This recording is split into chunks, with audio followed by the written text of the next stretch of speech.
성령이 임하면 증인이 된다, 이렇게 말씀을 하셨죠. 사도행전 1장 8절의 말씀인데, 여러분, 증인이라고 하는 단어와 순교자라고 하는 단어가 같은 단어입니다. 그러니까 성령이 너희에게 임하시면 너희가 권능을 받고 온 유대와 사마리아와 땅끝까지 이르러 뭐가 된다는 거예요? 순교자가 된다는 거예요. 순교자가 된다. 성령 받아야 되는 거예요? 말아야 되는 거예요? 성령 받으면 순교자가 된다. 그래서 초대교회 7집사 가운데 한 명인 성령 충만한 스데반이 오늘 본문의 말씀처럼 복음을 전하다가 죽습니다. 여러분, 스데반만 죽었습니까? 야고보도 죽었습니다. 바울도 죽었습니다. 베드로도 죽었습니다. 뿐만 아니라 기독교 2000년 역사에서 수많은 믿음의 사람들이 복음을 전하다가 죽었습니다.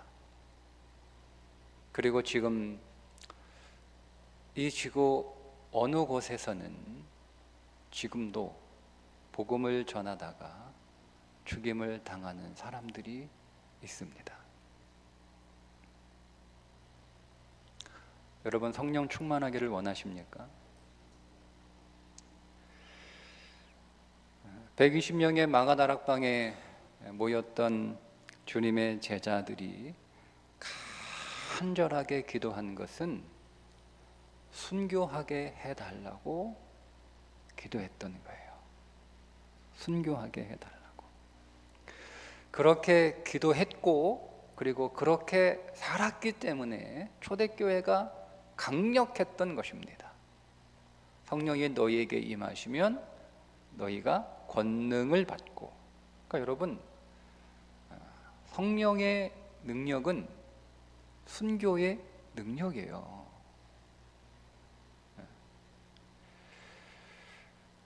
초대교회가 하나님 앞에 간절히 성령 받기 위해 기도한 것은 자기 신앙을 과시하기 위해서도 아니고, 사마리아의 마술사 시몬처럼 성령을 돈으로 주고 사서 그 성령을 도구 삼아 자기 배를 채우기 위해서 성령 받게 달라고 기도했던 것이 아닙니다. 지금은 이제 그런 이야기가 덜 들리는데, 한동안 우리 한국교회에 초대교회로 돌아가자, 초대교회로 돌아가자, 이런 구호들이 많았거든요. 그런데 여러분, 초대교회로 돌아가자라고 하는 그 본질은 뭐냐면 순교의 신앙으로, 순교의 시대로 돌아가자는 얘기예요.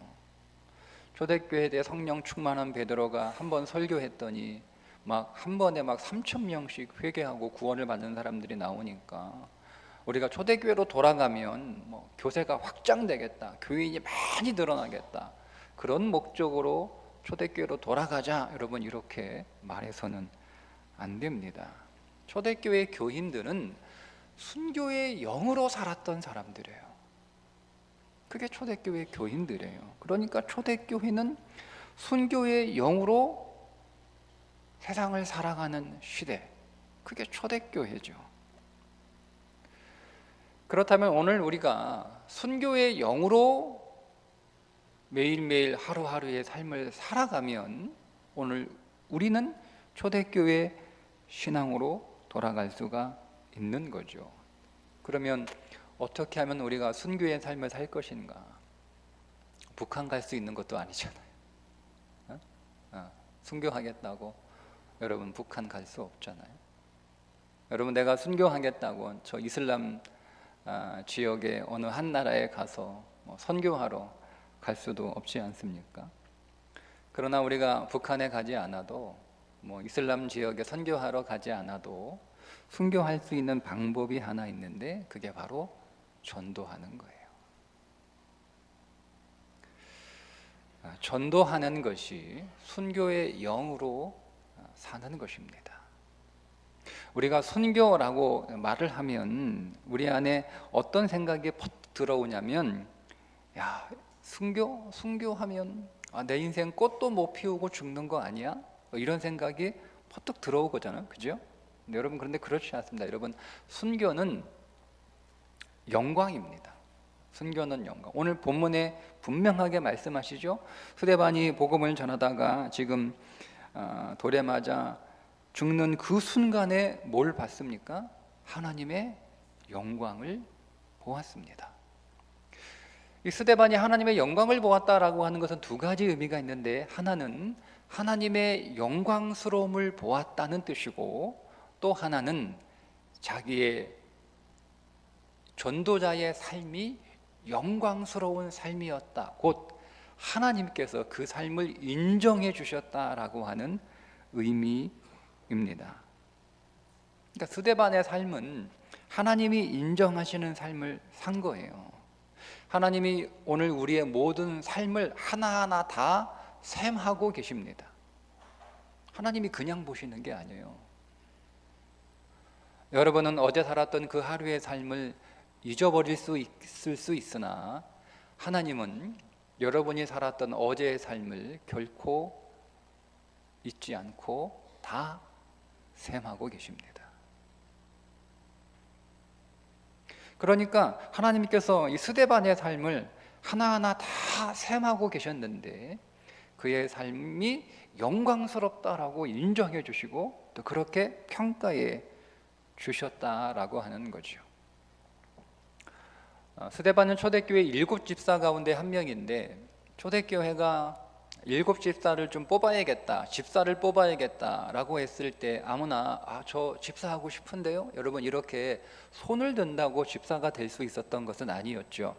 분명히 성경은 집사를 세우는 기준을 기록하고 있는데, 성령과 지혜가 충만하여 사람들에게 칭찬받는 사람이라고 그 기준을 분명하게 성경이 밝히고 있습니다. 여러분, 이 말은 무슨 얘기냐면, 당시 초대교회의 집사 7명은 교회 안에서 초엘리트들이었다는 뜻이에요. 교회 안에서 초엘리트들이 집사로 뽑혀서 하나님 나라를 위하여 사역할 것을 교회가 기대하고 기다리고 있는데, 느닷없이 스데반이 돌에 맞아 죽었어요. 여러분, 이것을 당시 교회가 어떻게 봤을까? 당시 교인들이 이 스데반의 죽음을 뭐라고 평가했을까? 짐 엘리엇이라고 하는 사람이 남미 에콰도르 아마존 유역에 선교사로 나가겠다, 이렇게 자원을 해서 4명의 동료와 함께 아마존에서 가장 악명 높은 외부의 침입자들은 다 죽이는 그 가장 악명 높은 아우카 부족이 사는 곳으로 들어갔습니다. 그런데 들어가자마자 복음도 전하지 못하고 창에 찔려 죽었어요. 여러분, 짐 엘리엇은 당시 시카고의 명문 휘튼 대학을 수석으로 졸업한 사람입니다. 수석으로 졸업한 사람이 선교를 가겠다라고 하는 것도 낭비라고 생각을 했을 텐데, 그 사람이 선교하러 가서 선교 잘하고 많은 열매를 거두어 오면 그나마 잘했다, 여러분, 이렇게 말할 텐데, 가서 복음도 전하고 창에 찔려 죽었단 말이에요. 그 당시 사람들은 이 짐 엘리엇의 죽음을 뭐라고 얘기했을까? 시카고의 많은 신문들이 이 죽음을 기사하는데 제목이 이런 겁니다. 이렇게 제목을 달았습니다. 얼마나 불필요한 낭비인가? 그게 세상의 관점이에요. 아니, 명문 휘튼 대학을 수석으로 졸업한 사람이 기껏 한다는 게 선교하러 가서, 그것도 복음도 한마디 전하지 못한 채, 성경도 한 권 전해주지 못한 채 창에 찔려 죽었다? 그들이 총을 가지고 들어갔거든요. 그런데 그 총을 쏘지 않았어요. 그리고 죽은 거예요. 저는 스데반의 죽음이 마치 1956년 1월 8일 아우카 부족에 들어가 복음도 전하지 못하고 허무하게 창에 찔려 죽은 짐 엘리엇의 죽음과 같은 죽음이라고 생각이 됩니다. 당시 사람들은 그렇게 봤을 거예요. 얼마나 허무한 죽음인가. 초엘리트들이 교회 집사로 그렇게 세워져서 하나님 나라를 위하여 얼마나 멋있게 사역할까 다 기대하고 있는데 허무하게 돌에 맞아 죽었다. 스데반의 죽음을 영광스러운 죽음이라고 생각한 교인이 당시 초대교회에 몇 명이나 되었을까?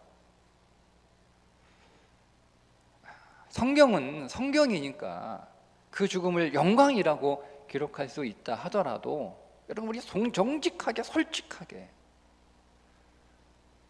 여러분은 여러분의 자녀가 목회자가 되겠다, 선교사가 되겠다라고 여러분 오늘날 부모를 찾아오면 여러분 두 손 들고 기뻐하며 축복하실 수 있습니까?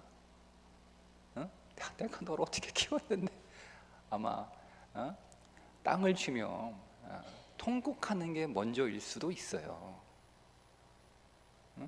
그렇게 공부도 잘하고 그렇게 앞길이 창창한데 이제는 그동안 자식 키우느라 고생한 거 이제 좀 보상받을까 기다리고 있는데 선교사라니 아마 죄송하지만 제가 여러분 너무 낮게 평가하는 건가요? 네. 저라면 그럴 것 같아요. 저는 두 아들 오늘날 아빠 나 목회할게 하고 찾아오면 저는 말릴 것 같아요. 말릴 것 같아요. 그런데 여러분, 성경은, 아니 하나님은 분명히 우리들에게 말씀하시죠. 그 스데반의 죽음이 영광이라고 분명하게 우리들에게 큰 소리로 말씀하고 계십니다. 여러분, 그 스데반에게 임한 영광은 세상은 볼 수 없는 영광, 세상의 가치로는 값을 매길 수 없는 영광입니다. 사람은 누구나 다 죽습니다. 여기 계신 모든 분들 다 죽습니다. 한 사람도 예외는 없습니다. 그러면 결국 나는 죽을 텐데, 그러면 내 인생에서 내가 살아가는 동안 무엇이 가장 중요할까? 무엇이 가장 중요할까? 얼마나 오래 사느냐, 여러분, 장수가 중요할까요? 아니면 내가 사는 동안 잘 먹고 잘 입고 좋은 집에서 좋은 차 타고 다니며 그렇게 여러분 세상에 말하는 성공적인 그런 잘 사는 삶이 여러분 중요할까요?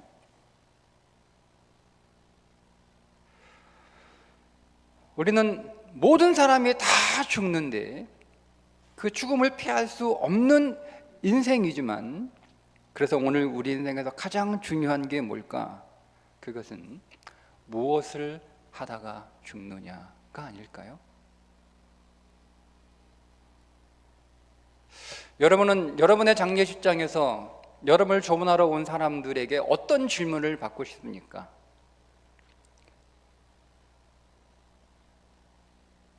오 목사 얼마나 살았대?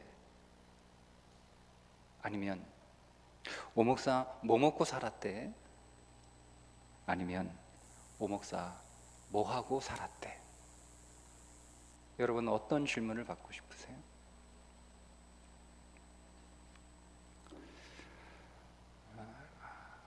구원을 받고 우리는 지금 신앙의 여정을 걸어가고 있잖아요. 근데 여러분, 신앙의 여정은 구원의 실체에 한 걸음 한 걸음 가까이 다가가는 것입니다. 여러분은 구원이 무엇인지 다 알고 구원 받으셨어요? 아니죠. 여러분 구원이 뭔지 모르고 구원 받으셨잖아요.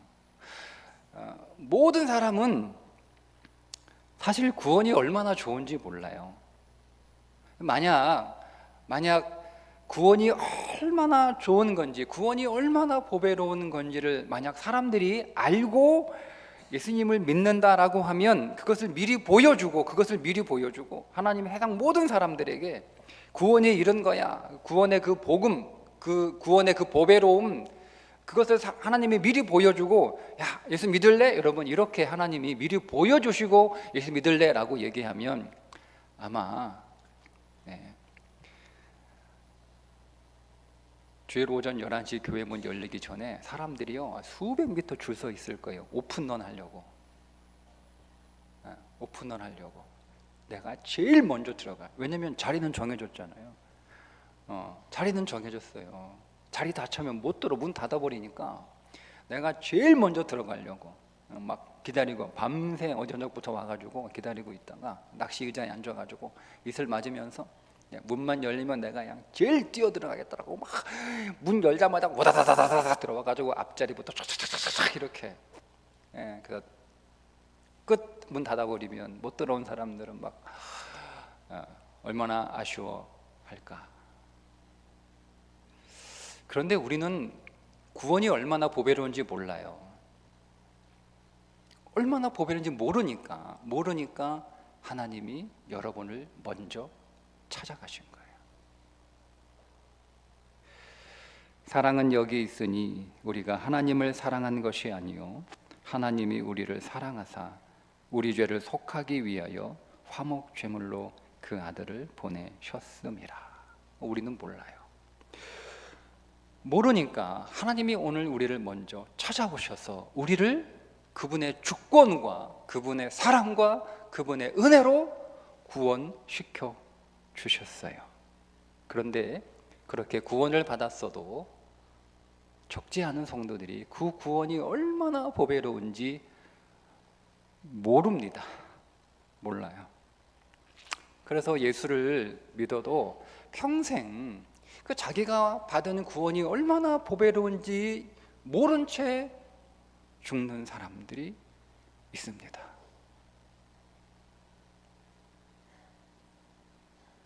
여러분들은 그러지 않기를 축복합니다. 내가 받은 구원이 얼마나 값진 것이고 얼마나 귀한 것이고 얼마나 보배로운 것이고 얼마나 영광스러운 것을 모르고 죽으면 그것처럼 여러분 억울한 게 없어요. 세상에 그게 가장 억울한 거예요.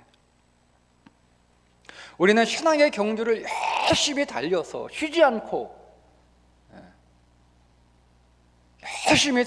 그 구원의 실체에 점점 가까이 다가가서 그 구원이 얼마나 보배로운지를 여러분 선명하게, 가능하면 빠른 시간 내에 보셔야 됩니다. 빨리 보셔야 되는 거예요. 빨리. 그래야 우리의 삶이 낭비되지 않고, 그래야 우리의 삶이 헛되지 않습니다. 신앙은 그 구원의 실체에 점점 가까이 한 걸음 한 걸음 다가가서, 그 다가갈수록 오늘 희미했던 그 구원이, 내가 알지 못했던 구원이 더 선명하게 점점 더 분명하게 보여서, 내가 받은 구원이 이렇게 보배로운 것이구나, 이렇게 영광스러운 것이구나,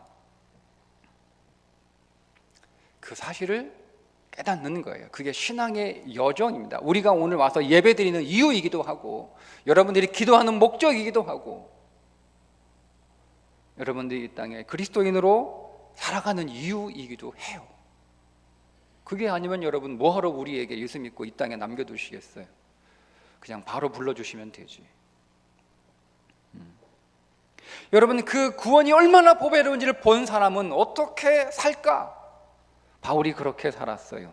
무엇이든지 내게 유익하다는 것을 내가 그리스도를 위하여 다 해로 여길 뿐더러 또한 모든 것을 해로 여김은 내 주 그리스도 예수를 아는 지식이 가장 고상하기 때문이라. 내가 그를 위하여 모든 것을 잃어버리고 배설물로 여김은 그리스도를 얻고 그 안에서 발견되려 함이니. 바울이 발견한 그 구원의 실체는 얼마나 보배롭고 얼마나 영광스러운지, 그 구원의 실체에 가까이 가는 일에 있어서 방해가 되는 모든 것들은 뭐라고 여겼다는 거예요? 배설물로 여겼다는 거예요. 내가 그 이전에 그렇게 사랑하고 그렇게 좋아하고 그렇게 원하고 그것을 얻기 위하여 그렇게 수고하며 살았던 그것들, 그 세상의 영광스러운 그것들이, 이 구원이 얼마나 영광스러운 것이었으면 그것들이 그 구원의 실체에 다가가는 일에 방해가 되면 아낌없이 배설물로 여기고 다 버려버리고 할 정도로.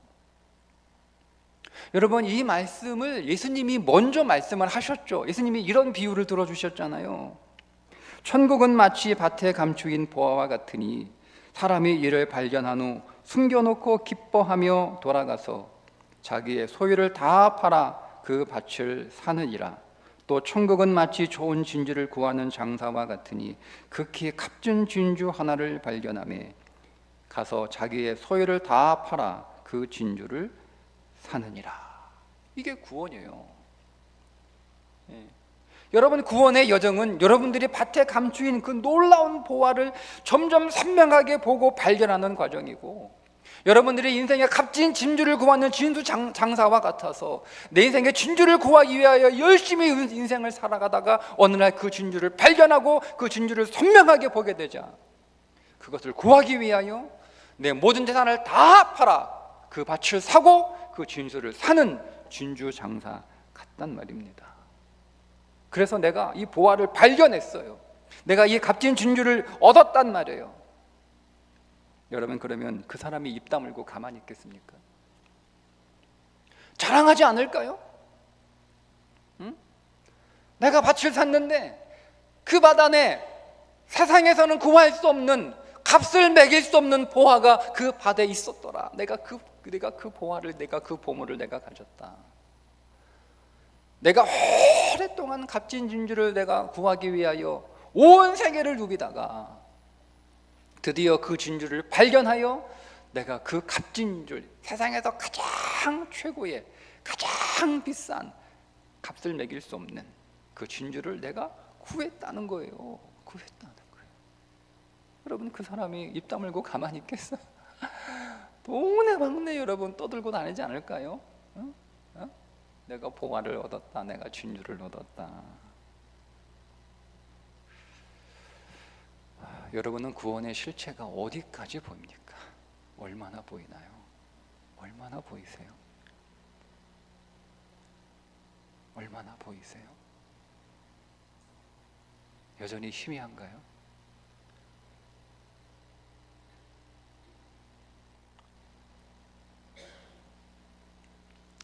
그건 매우 심각한 일이고 그건 매우 두려운 일입니다. 왜냐하면 우리에게 시간은 정해져 있기 때문에 그렇습니다. 시간은 정해졌어요.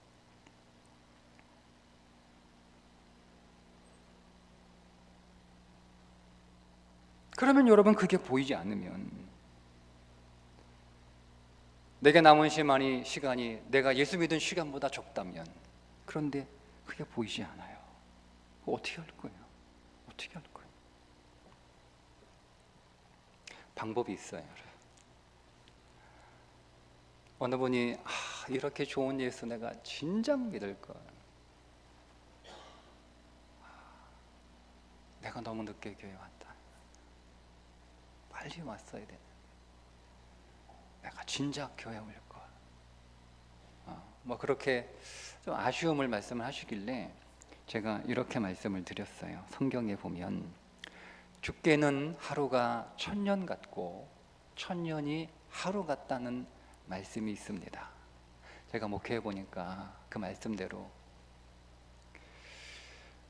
교회를 다니는 사람들 중에 하루를 믿었는데 1000년을 믿은 사람 같은 사람이 있고, 1000년을 믿었는데 하루 믿은 사람 같은 사람이 있더라고요. 그러니 성도님은 하루를 믿어도 천년을 믿은 것 같은 그런 사람이 꼭 되시기를 기도하시고 애쓰시면 남아있는 시간이 얼마인가 중요하지 않습니다. 내가 마음의 소원을 품고 하나님, 내게 남은 시간이 얼마 있지 않은데, 그러나 아직 내 눈에 이 구원의 실체가 선명하게 보이지 않아, 내가 받은 이 구원이 얼마나 보배로운지 아직 모른다면 여러분의 하루가 그리스도 안에서 그분이 역사하시면 천년의 시간이 될 줄 믿습니다. 그러니 여러분 너무 낙심하지 마시고 너무 실망하지 마시고 너무 두려워하지 마시고 지금부터 마음의 소원을 품고 하시면 돼요. 뭐 하세요? 기도하세요. 하나님, 구원의 실체가 선명하게 보일 수 있도록 내가 그 구원의 실체에 한 걸음 한 걸음 가까이 다가가 그 구원이 얼마나 보배로운 것인지 바울 보았던 것처럼 나에게도 보여 주옵소서. 왜 바울에게만 보여주세요? 왜? 하나님 나에게도 보여주세요. 하나님 나에게도 보여주세요 라고 기도하십시오. 두 번째, 그거 다 본 다음에 그 다음에 여러분 증인 되려면 너무 시간 늦어요. 그죠? 네? 그러니까 그것을 보여주실 줄 믿고, 또한 구원의 실체가 이루 말할 수 없이 보배롭고 영광스럽고 아름답다라고 하는 것을 믿고 복음을 전하십시오. 사람들에게 확신을 가지고 여러분들이 체험하고 여러분이 경험하지 못했다 할지라도 이 복음이라고 하는 것은 모든 사람들에게 자신 있게 소개하고 권하고 심지어 강권해도 될 만큼 보배롭고 아름답고 영광스러운 것임을 믿고 그렇게 복음 전하시면 돼요. 전도자를 위하여 기도하시고 그리고 복음을 전하시고, 그러면 여러분 인생에서 분명히 기도했으니까 하나님은 우리의 구원의 실체가 얼마나 보배롭고 귀한지를 보여주시기를 원하시거든요. 그 기도하기를 기다리고 계신단 말이에요. 하나님은 그러면 반드시 우리에게 그걸 보여주신단 말이에요. 그걸 내가 딱 보게 되었을 때, 와, 내가 잘 살았구나, 내가 증인으로 살기를 잘했구나, 내가 전도하기를 잘했구나, 내가 예수 믿으라고 교회 나오라고 말하기를 잘했구나. 그렇게 여러분의 인생, 내가 헛살지 않았구나, 낭비되지 않았구나, 내 인생이 유익하고 값진 인생이었구나 라고 감사하고 기뻐하실 날이 반드시 올 줄 믿습니다. 여러분 모두가 우리 주 예수 그리스도의 영광에 한 분도 빠짐없이 다 참여하시기를 주님의 이름으로 축복합니다. 기도하겠습니다.